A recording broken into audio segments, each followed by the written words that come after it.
weeks. No, it hasn't. But look, I am all about these cinematics. It's a beautiful way to kickstart a campaign. There we go, the horizon of us here for the 2023 edition of the Spring Split in the PCS as we get ourselves kicked off with the opening night here for day 2. Only 2 games really remaining to close out that initial round robin, and a good feeler test, more so than anything, to figure out, okay, teams have had their chance to go up against one another, feel out kind of strategies, kind of what works for them in the meta, and more than that, I guess, is abuse that best-of-one mentality, because I feel like there's always going to be times where teams say, yeah, we're really great in scrims, yeah, best-of-ones, we can cheese this and that. I think a lot of teams will always give you the answer of, once it comes to best-of-threes, once it comes to best-of-fives, that's when we go up another level. Do you agree with that, having been in that situation yourself? Yeah, I think that scrims are definitely, they're definitely a learning experience, right? And a lot of the time you're not playing your absolute best comps. You're just trying to learn, you're trying to improve, right? And then stage games where you actually have to turn it up, especially when you're getting towards, the later half of the split, like you were saying. Now, something sort of interesting here is that Talia went for the spellbook. So you see a lot of Talias obviously just go for the first strike. But I think having the ability to swap to cleanse up against Ryze Varus is pretty nice. Kind of goes under the radar, but yesterday I believe we had, I think it was a Ryze versus, might have been Talia, I can't remember which one, but just the point and click gank setup coming out of Ryze can make it very difficult to play out the early game. Certainly can, yeah. Makes it obviously very easy then for the Wukong to come in right afterwards. And once Merc Treads come online as well, suddenly you've just got far too much tenacity. Very, very slippery in that regard. As we check in actually with a nice little feature here, seeing how all 3 lanes are playing out in those early moments. Everybody hunting for that decisive level 2 with those trades, with those potential ganks to try and find that first blood. Yeah, and I think we've seen this pretty often that Lucian Nami, gives up priority for those first couple levels where they are weak, but then once you come online, after a few levels, especially when you get the first base Dirk on a Lucian, that's when they really start to turn around. And Lucian Nami's been very polarizing in the PCS. I think a lot of the time it's, been insane. A lot of the time it's also just never found the mark. Kongwei is looking mid. Yeah, he's going to poke his head in. Just going to remind Mission that this lane belongs to their side of the rift and just, cross the map back to his other side of the jungle. Just a quick drive-by on the mid. That's really annoying, by the way. I hate when that happens. But yeah, so it will mean the priority goes a bit more in 1116 favor, which is nice. Control that river. Just kind of allow your side lanes to continue to push, continue to breathe. Driver, he could be in a little bit of trouble soon with Kongwei pathing up, although does have Alex in the area as well. Yeah, he's got a rather advanced ward on that top side of that river bush, but wants to try and really crash this wave in, but it does buy time for Kongwei to make his move. As a result, you can see both Alex and Mission on a mission, looking to try and protect that by planting vision elsewhere. Alex is going to go for a cheeky invade here, double buff, ready to go. Whether or not he decides to actually commit to this one, his driver actually groups up with them. If that Gromp took a little bit longer, maybe would have pulled the trigger. Yeah, it was pretty close, so definitely, could have potentially yoinked that cam, but ultimately the junglers find each other and you feel like not too much will happen now as a result. The junglers soon should be pathing back to bot side. Oh, actually, I hope it lands. Kino's on. He's looking for it, isn't he? A lot of damage with the Riptide afterwards and the hail of arrows. That does so much damage. I mean, this combo, you talk about Lucian Nami being strong, but even that, Varus and Nautilus will pack a punch. Yeah, that was really nice. So they get a huge chunk onto nature and burn the heal, but I think Impunity's bot lane, they do have a lot of sustain, and it feels like BYG actually have to base first now with Alex in the area. So I think it's still good, but perhaps not as good as you'd think. Outland is ultimately going to get to reset this wave. A lot of damage forced onto 1116. Is going to reset. Probably will look to just go for the tier, start building towards the catalyst. Yeah, no mana, no problem. Right, back to base, pick up the TP back into that lane and carry on stacking it up. Hold to see. Tier is there, so it is the dream. And obviously Catalyst won't be too far away after that. But Kino going to go back to base, redeploy, clear up some vision, and look to see what their next setup would be. First strike of the game up in 15 seconds. And based on the fact they've managed to find tempo in that bot lane, let's see if they can utilize that aggression to get that Dragon Soul win condition up in line. Yeah, it'll be interesting to see who actually gets the Dragon Soul here because, Feng has completed the Dirk and Atlan is not. It's very rare that you see Lucian, not complete the Dirk on his first base. Actually opts for the pickaxe instead. So, interesting choice. Yeah, how good is the Dirk, the power spike of that alone, right? Feels amazing. Yeah, you can sit on it forever or you can obviously build it into collect or whatever it may be. Yeah, now, I feel like this should go the way of BYG. Kongme is in the area. They have got those double pinks in the river, as well as 1116 on this cannon wave. Should be able to push it in. Rise extremely good at getting priority on those cannon waves. But actually elects perhaps not to start it up. Sometimes starting Dragon early can be a bit of a bait if you end up losing camps on the other side of the map, or you just lose too much tempo that it's not really worth it. But, you know, so far across the board, like, CS isn't too crazy, although bot lane, BYG definitely starting to pull ahead. Yeah, just a constant flash pressure. There we go, once again on his head with the passive. Great bubble, but a follow-up afterwards. That's going to be Atlan taking a fair bit of damage. Ignite was committed as well. They were really keen for the all-in. Ultimately, they find 2 members down to 50%. Yeah, now Flash is traded. I feel like it's slightly better for BYG. And Nautilus with no Flash isn't quite as vulnerable as a Nami with no Flash. Have to see, though, if it actually gets punished. Alex is in the area, and Kongme, they're about to find each other.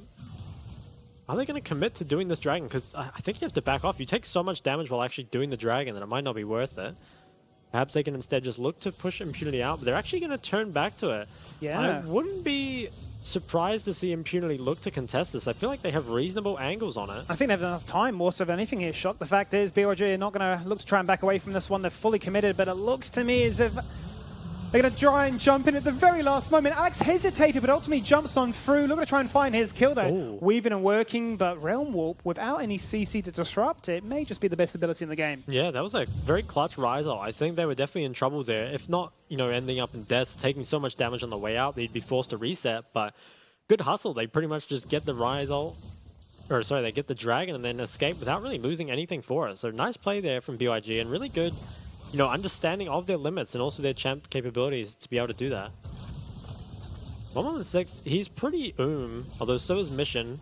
I think bases will come out sort of soon. And Herald as well is in 35 seconds here, so you're going to want to be strong for that. Both top laners, they have their Sheens. So definitely willing to fight. Yeah, at this point as a mid laner, you're just screaming to your jungler, when's that next blue buff coming up? When's it mine? When you're leashing it for me? And they say, hang on a minute, let me get level 6 first and foremost, which is what Alex has now just achieved. So back to base, look to try and get himself up and ready to go. I've seen a fair few builds, right, with the Fire. We saw obviously the Radiant Virtue for such a long time. We saw a little bit of the Chemtunk Sword as well for the Grievous Wounds, seeing a bit of Black Cleaver action as well. So it's cool to see that, you know, you can be a bruiser, you can be a fighter, but you can also still be a bit of a support in a way. Yeah, I think definitely item versatility for the junglers is pretty good right now. Something actually interesting here is, so Alan's just decided to skip the Dirk altogether. Is just going to be rushing towards that Mythic. So I guess consciously deciding that he wants, you know, I guess to scale slightly better, avoid buying that Dirk. And BYG, they're actually starting this up. I think this should go to them. Impunity's bot lane hasn't made the move to come up. So this should go over to BYG, but there is a trade. You know, Impunity is getting plate spot. They are denying gold onto Feng. And I feel like when you trade like this, it's always up to how well you use the Herald as to whether or not it's worth it, right? It can, if you don't get any value out of the Herald, this can be very bad. Your ADC falls behind, theirs starts to accelerate. At the same time, though, if you can find value with the Herald, and actually Impunity, they're in the area, but it does just get picked up by Kongyu. I'm interested to see where he'll use it.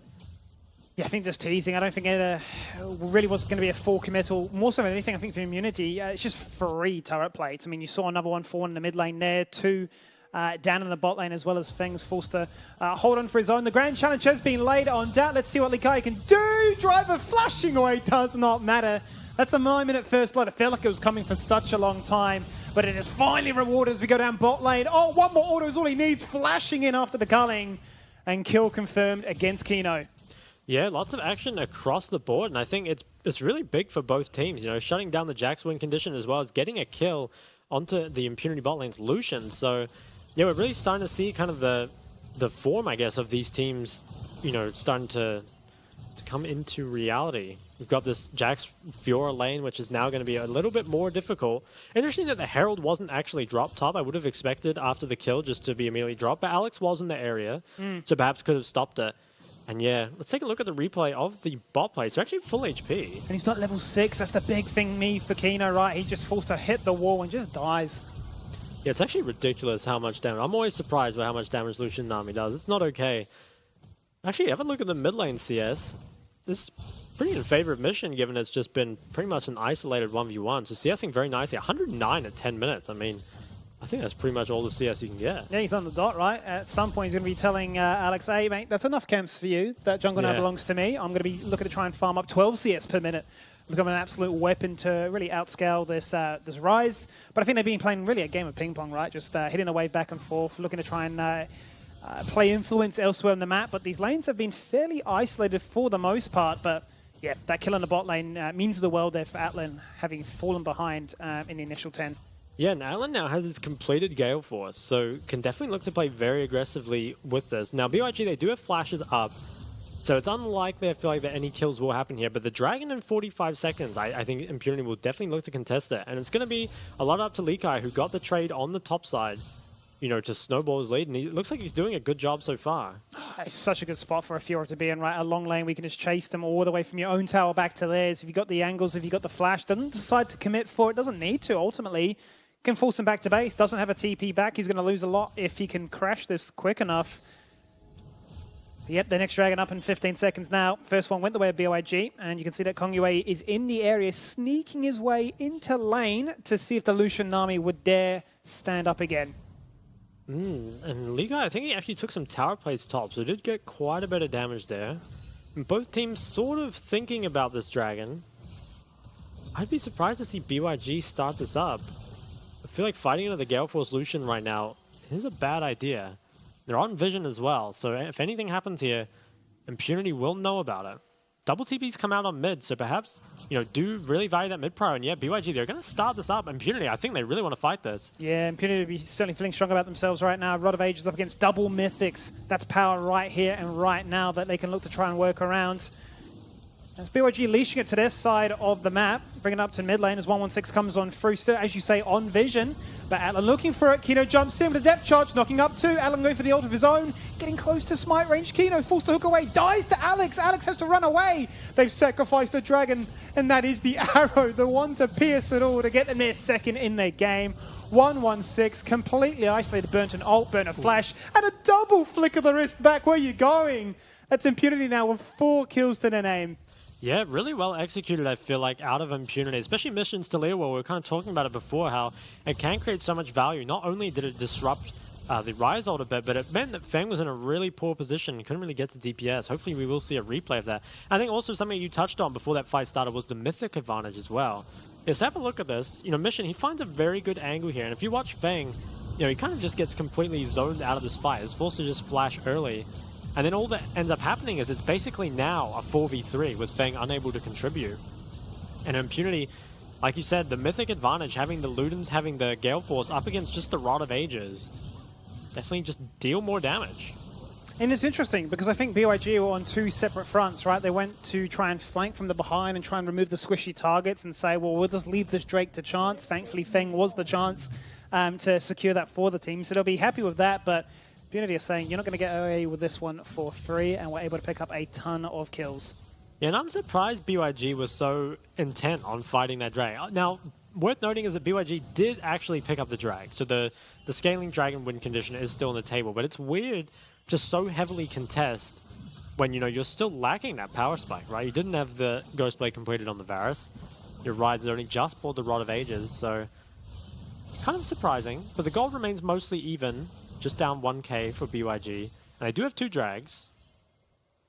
But this is what's keeping the game in Impunity's favor, right? Is the fact that they have managed to, you know, forget about those objectives at the start and spend a lot more time going for these plates. There's another one. If Kino can fall on down, he's going to use a disengage away ult. Say, why did you touch my AD carry? They won't mind. 3 members in the area, a successful gank. Yeah, so another kill picked up, and Impunity, they're time and time again just finding these random kills. Kongyue, will he be able to trade onto the top side? I feel like diving drivers jacks is pretty difficult, but perhaps can just force him away from the tower. Yes, it does force him away, yeah. Going back to base. That is nice. So they're gonna, this looks like it will be the tier 1 towers traded. And the thing with this is I feel like Fiora getting gold, it's definitely like the time bomb win condition, right? Later in the game, stopping a Fiora is going to be very, very difficult. On the other hand, though, the gold at the moment being on Atlan's Lucian, it's very immediate, right? You feel it right now. It's going to be relevant in, you know, a very short amount of time here. BYG are actually going to get this dragon, and perhaps Impunity will just go for more bot side. Could maybe even redive or play for tier 2 bot. And I agree, I like that because right, you've already got the shard, right? You just want to make sure you get that rapid fire cannon as quickly as you can, and you literally delete somebody from a million miles away, and it doesn't matter what you have. Any kind of disengage tools, any kind of depth charges, whatever it may be, you've just got too much damage to really possess with. It's instantaneous goal, instantaneous map pressure versus the potential of what the Herald could achieve. Yeah, and I think Impunity really traded up there. Obviously, we'll have to see what happens with the Herald, but it was just a 1k gold lead. Now, looking at about 3k. So yeah, definitely felt better for Impunity there. I feel like the Herald probably just goes mid. I think it's pretty difficult to ever siege this tower down up against Impunity's wave clear. Potentially, though, could play for 2 towers in the side lane. We'll have to see. The mission now is almost a 40 CS lead, so doing really well. The 180 CS at 16 minutes. Interesting thing for me here, Shock, is the fact that we've yet to really see the Impunity bot lane plant themselves in the mid lane and say that this belongs to us, because as much as it's very hard for BYG to try and shove and crash tier 1 mid, once the Lucian's there with the combo, I mean, you're not even able to even step up into that lane, right? How many times have we just seen him dash on through now that that power spike has been achieved with the second in the rapid fire cannon? It just does not exist. And now you're really looking to try and say, well, Lakai, what can you try and do in this 1v1? He's had his moments. I'm going to say, I feel like he's had driver's numbers so far this game, even if the KDA and if the CS doesn't really represent it, he's been popping off. Now, next Dragon is in 40 seconds, and BYG, it looks like they're going to trade it away. They probably don't want to contest this third Dragon, but can perhaps trade a lot on the other side of the map. They have the Herald and Kongyue, committing to playing towards this top side. You have to feel like Dragon will be given up, but maybe could even play for a side lane inhib. I think if you're Impunity here, you have to send at least one person base. Ooh, well, no one's recalling at the moment. I could actually see BYG picking up quite a bit here. That's the dream, isn't it? Shelly doesn't actually take any damage from the headbutt. The tower goes down just a little bit too quickly. Still, as you say, no one's back in base. It's a straight 1v1. Kongyue's done his job. He's summoned the Herald. Now we're looking to try and open up an inhibitor, and at this point, you're just thinking Fiora is in an absolute dream world. Forget Hullbreaker. Just win it out on its own. And interestingly, BYG, they're actually moving down the map, so potentially playing for the contest, but I feel like it's just impossible. Impunity have so much better control as well as better items. Perhaps if they can find a pick with Kino's Nautilus before the fight starts, could be an angle. Kongyue potentially almost out of position. Yeah, not deciding to pull the trigger, are they? Despite having the pressure in mid, the wave cleared, don't decide to go for the Dragon until the very last moment. They did see that Lakai actually peeled down all the way to bot side to entertain a potential fight, make it a unfair one. Drive did have TP, so could have regrouped if need be, but this should work wonders, right? Look to try and disrupt the potential power of a very early soul point. 1-1-6 almost got collapsed on, but has the Rise ult to get out, and now with Fang's reset coming out, it will just be the Dragon picked up for Impunity, but Impunity, while they are ahead in the 4v4, do have to start considering this split push win condition. Fiora is starting to knock on the base. The next Dragon won't be for another 4 minutes. So I wouldn't expect to see too much kind of happen here. I feel like it's quite difficult for BYG to actually use their 1-3-1. Given that you're kind of behind and you don't get the mid lane priority, it is difficult to pressure for both side lanes.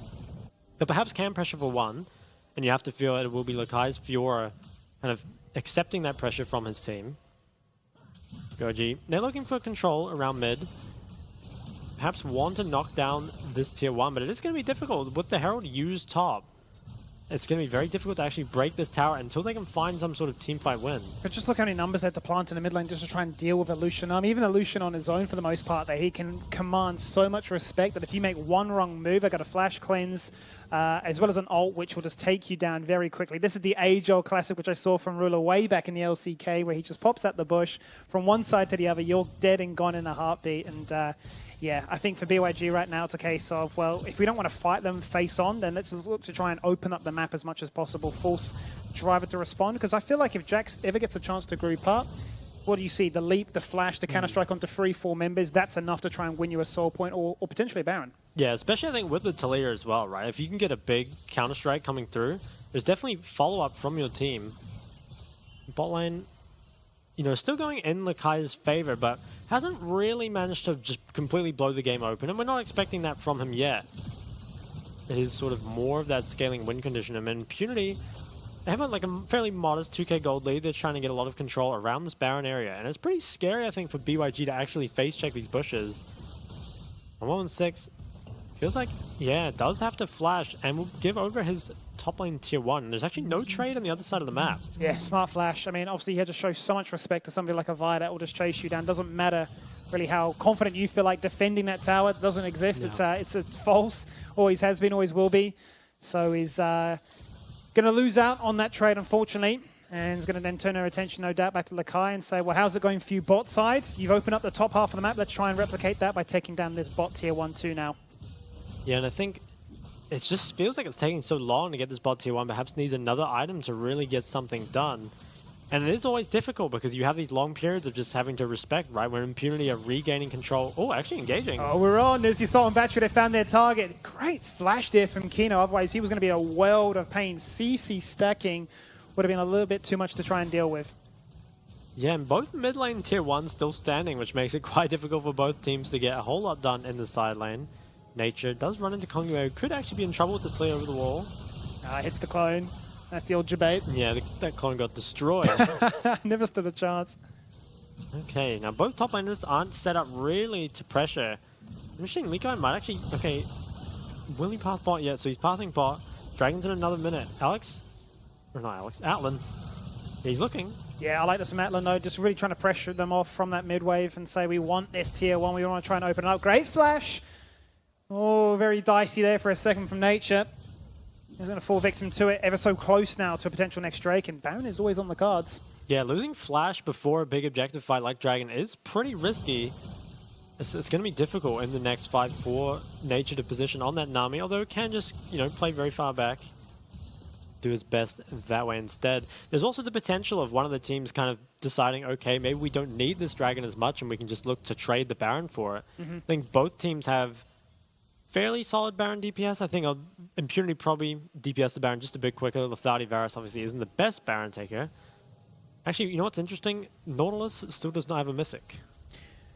Yeah, overrated, apparently. And that is the support's life. We're here for morale, we're here for good vibes, we're here to, prevent our team tilting, and ultimately plays a lot of wards down on the map. I think the biggest thing for me, just quickly touching on this mid lane matchup, right? We feel like we've been singing the praises of Mission the majority of the game. Hits the mythic item spike first.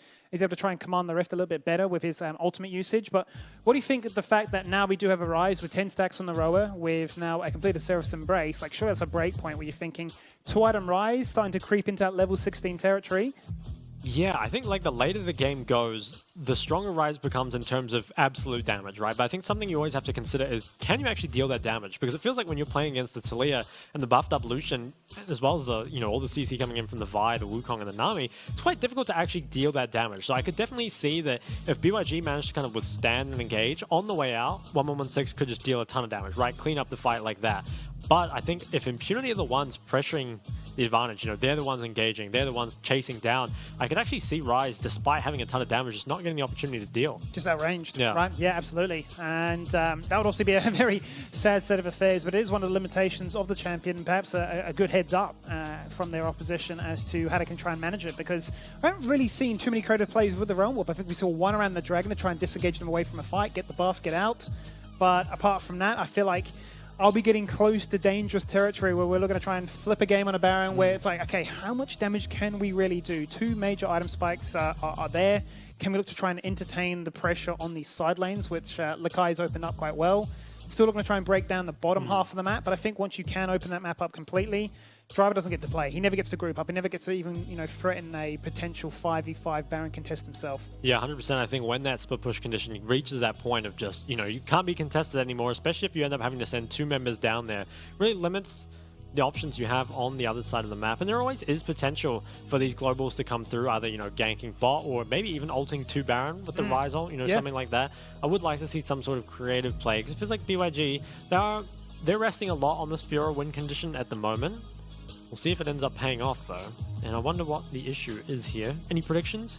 Any predictions? Well, you do get a fair few different issues when it comes to these pauses where, peripherals don't work, audio's not happening, perhaps your PC's just lagging, FPS issues. That's my pet peeve, is where my PC randomly just like caps out at like 30 or 40 FPS for some unbeknown reason.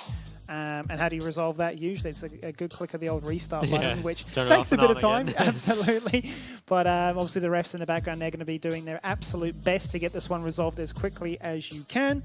But I don't feel like this game has any clear, definitive winner at this point. It feels like we are teetering on the edge of it can explode at any real moment. Yeah, I think you're right. The next Dragon fight, if both teams choose to contest it, could be a big one, right? You're kind of getting to the stage of the game where if, even just 1 or 2 members die, Baron is a realistic kind of win condition at that point. But yeah, I think you're right. Like the gold remains, I think, at around 2K lead for Impunity, so definitely not... it's not amazing at this point in the game. The highest has been like, what, 4? Yeah. It's not been enough to really bang home really about, has it? Yeah, and it's interesting to see kind of the side of BYG, right? Because we're talking about consistency all the time, but BYG, yesterday against Sem9, they played an extremely long game, and they didn't manage to end up picking up the win.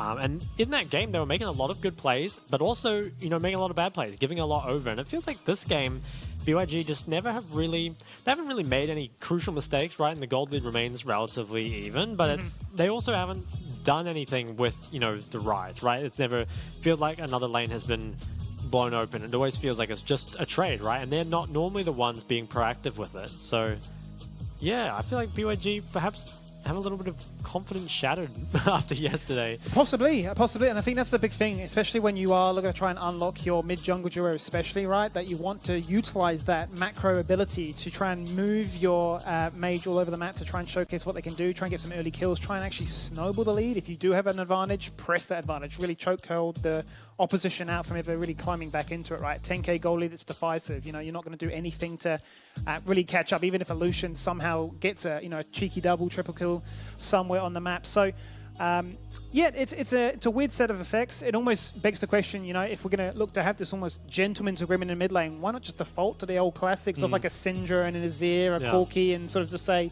hey, who can outrange better at like the 40-minute timer?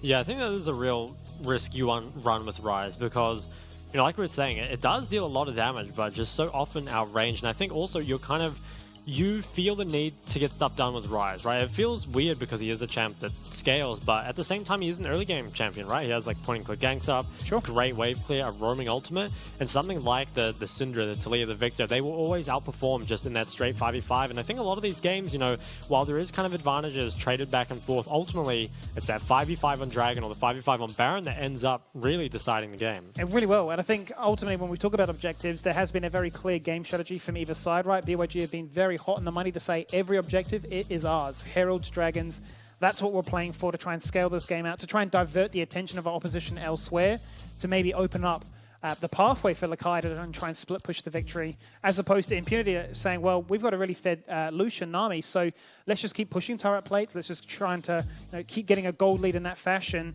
get those 2-item spikes to make sure that with the Imperial Mandate as well, somebody is getting one shot. But the curse of mid lane has not really proven to be true yet. Nobody's dying there, despite a bot lane being planted. There's always time. There's still time. Maybe.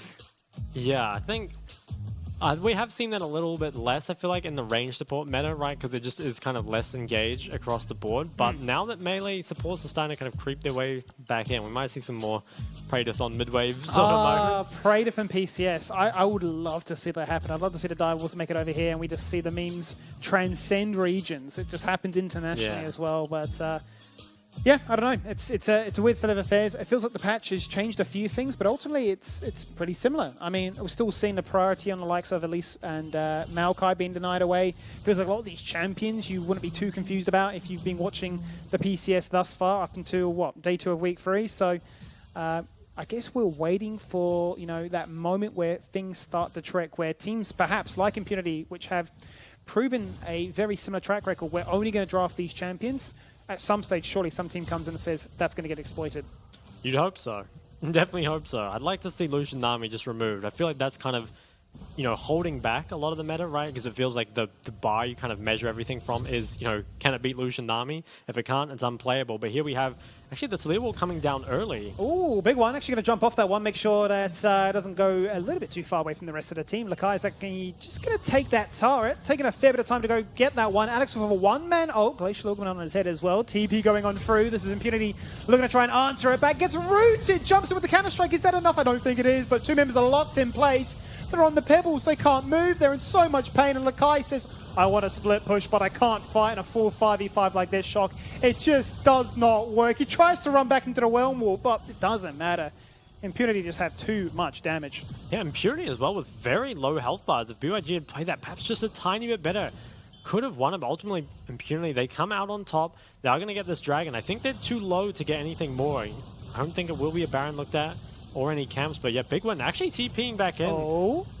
Feng Yue sniffing at something possibly. Nice, wall goes down as Lakai TP's back in. Want to try and pick up some stragglers. That is the question, right? You're far too low to entertain the idea of a Baron and a Dragon. But perhaps somebody would have gone for a cheeky, greedy recall. So taking a look at this replay, I'm not too sure why the Talia was used so early. I feel like you could probably wait a bit later, but I think the start, Alex, he did a great job of just flashing over this wall. Pretty much completely neutralized the Nautilus ult coming out, and also the TP coming in from the Jax here, did a great job, just like really splits up the fight again. And then I think we really saw Impunity just, you know, they've got a much stronger, just straight up 5v5 composition. It's much easier to execute, and you really see that kind of come to fruition here. They end up winning it, you know, by a sliver of health, but at the end of the day, that's all that matters. And you can see how much damage that Ryze can do, but just doesn't have a chance to stand and deliver and cycle through. I like to call Ryze the piano player because you're always going QWE, QWE, just cycling through the motions of it, and you can see just how much damage they are doing when given a chance. It is really now the battle of the two in the mid lane. Yeah, it's kind of crazy that we've reached the point where everyone else is almost a bystander at this point, just the two mids. And actually, Mission completes the Medjais, so feeling pretty good about himself in this game. The gold lead still remains relatively stable. Now, Impunity are kind of pretty far up here with no TP on Driver, so we might see some sort of engage come out from BYG. Yeah, posturing for it. Certainly are. Alex jumping onto his target, which is Kino. Weaver's wall goes out, flashing away, followed by the assault and battery. Riposte goes out, but Alex goes down. Oh, that is the weakness of a Vi. You overextend yourself, and our Driver is up a creek without a paddle, forced to leap away to safety. Does not exist. Feng snipes him with the piercing arrow. And the rest of Impunity just can watch from afar but can't help. Yeah, so really kind of weird engage, I feel like, from Alex. Engages onto the support without really any follow-up. And I feel like even if you kill Kino here, he's kind of useless, to be honest. Past the engage, he's not going to do a whole lot. Now, Impunity, despite the fact that they lost two members, they managed to keep the bounty onto both their carries. And BYG are too low to actually turn it into anything more. So just going to be kills given over. It does take the gold lead from 3k down to 2k, though, which is always better than nothing. In the game, yeah, I think it remains still relatively even. I do think Impunity have a better time team fighting, and it feels like, despite the fact that League has been doing quite well in the Fiora, the split push win condition hasn't really been there. It just comes down to that team fight in the end. And 2 minutes 30 on this next drag, though, will only be third drag for either team. Impunity actually looking to do this over the wall, potentially. Yeah, trying to sneak it in, aren't they? Vision goes down, control ward is nice. Looking to try and circumvent the vision from that acquired Scuttler Crab on BYG. Not going to be as easy to do it. Right underneath their nose is what BYG are saying to them. So back to mid lane we go. Cheeky little Hex Flash across the wall, see what he can find. Not going to find what he needs. Yeah, and they're kind of looking for it. Both teams, you know, Kino has the engage on this Nautilus, does want to look for something, but lots of flashes available for Impunity. Really only missing it on the two tanky members, the top and jungle here. All the carries going to be hard to take down, and Feng also doesn't have any sums. So this next fight could definitely go the way of Impunity just based off the flashes alone. Yeah, it's a good point. Absolutely. It's a scary proposition to try and entertain it, even if you feel like you're stronger at that given state. You don't have the summoners, and we have seen that you need it to try and run away from the powerhouse of the 5 members of Impunity running towards you. Lakai just picked up the Hull Breaker, fully invested now in the split push tech. It just seems to be that they're saying, Impunity pretty strong. Hey, if we group up and take these fights, hasn't always worked out our way. So if you guys can do enough in the 1-4, then I can try and open up the base, and potentially the Baron dance becomes a little bit more interesting then. Yeah, now 1 more minute here on the drag. Will we just see another 5v5 ARAM? I think we might. be looking a lot to how Mission uses this Talia wall. Now, BYG, they're kind of posturing towards the Baron. It's potential that they do just try and trade this, perhaps rise ult from mid-wave to the Baron and Impunity. They don't want to let that happen. They're going to make sure they have full control of this side of the river before they commit any numbers over to the other side. It's hard for the Kai to do this, though, because completely out of vision, only planted by themselves more than anything, right? The rest of the vision is right towards this Baron, and that's because Impunity are being aggressive in the mid lane, once again, pushing their advantage. And they have to. They have to respect the fact that the Baron could always be taken. So it's a dicey game that if they don't see them on Baron, then they're probably ganking bot lane for this Fiora. And Impunity, they're really pretty hard committing to this side. I think they're saying that, you know, they're very happy to trade as well. And this is a very good situation to look for that Talia wall. Just kind of cut off the lane while you clean up the Baron. Yeah, I kind of like Impunity's position here. Now, the bot tower actually went down. BYG, they know that all of the Impunity members are topside, so can start pressuring. And I think Impunity have to start this Baron in order to stop this split push. They have to. But they are on vision. Look at Lakai's inside the base right now. Oh, he nearly stopped Driver from going back to base. Lakai was under 50%, rather Driver was, so he's forced to recall. Does he TP in to make the play for Baron? It seems risky because Lakai's shown no signs of slowing down right now, and just BYG's body pressure enough to say that, hey, that Baron has to reset. Yeah, so I wonder if you send someone as solo Dragon here, or you have to keep all members around. BYG, it does kind of look like they're keeping everyone here, just trying to keep this 4v4 going while Lakai takes stuff in the side lane. It feels like a losing situation, though, for Impunity. It just feels like their plays are a little bit textbook, a little bit too predictable. BYG now with all control on the map just to rotate through and just sneak a turret in the mid lane, keep pressuring this top lane as well, and look to actually get the gold lead for the first time in ages. Back to them. Yeah, trading up in turrets and now going to get the Dragon as well. So very nice macro play here out of BYG. It feels like this is the first time we've really seen the Ryze and Fiora use this game. Impunity, they're TPing in Driver for this Baron, so they're pretty committed to this. Might get your DPS meters out right now. Let's see, can these guys bosses down anytime soon? Here we go. Down to 50%. An early smite goes out. They're trying to zap this one on through. Oh my god, Conway. No way. This man is a machine. He is a beast. He's an absolute clutch hero. As 116 takes away Driver, leaping to a rogue ward. It does not matter. They have been absolutely crushed, losing Drake and having the Baron stolen. Yeah, I don't even know what the smite was there from Alex. It felt like, or it might have even been the spellbook smite from Talia, I'm thinking, because that was used so early. And Kongwei just comes in and yoinks it. And they, as well as, you know, like you said, they got the Dragon. Now let's take a look at the replay. So I think, can't tell whose smite this is, yeah, because we can't see the sums. But they're pretty committed to this, and for some reason the smite comes down extremely early. I think that was Talia's smite. But yeah, okay, so it was Talia's smite. Alex also smited early. Kongwei manages to steal it, and now with great flanks, they have the TP. They have them all kind of corralled into the pit, and they can just very easily clean them up, especially now that Mission is kind of struggling to DPS from over the wall. So really decisive from BYG. I mean, they managed to get everything there. They got the 2 towers, they got the Dragon, the Baron. They're doing great. That's pure frustration. Really is there from Impunity there. The fact that they rushed that Baron down. They found that one small moment to try and execute a play. And fumbled the bag. Really did. Double smite if it was to be. The fact that a little bit too early. And really gave Kong Yue a chance to be the MVP in this game. Yeah, and the gold has actually swung back the other way now. And you have to feel like Fiora with this Baron buff is going to be extremely hard to deal with. You know, 3-0-4, level 18. Is definitely going to be knocking on Impunity's base. And Impunity, it feels like they had, you know, they had the lead that they needed and the arguably better teamfight composition, but just small mistakes end up costing them big, and now they're getting sieged under their towers in the base. I feel like this could be 2 inhibs broken here.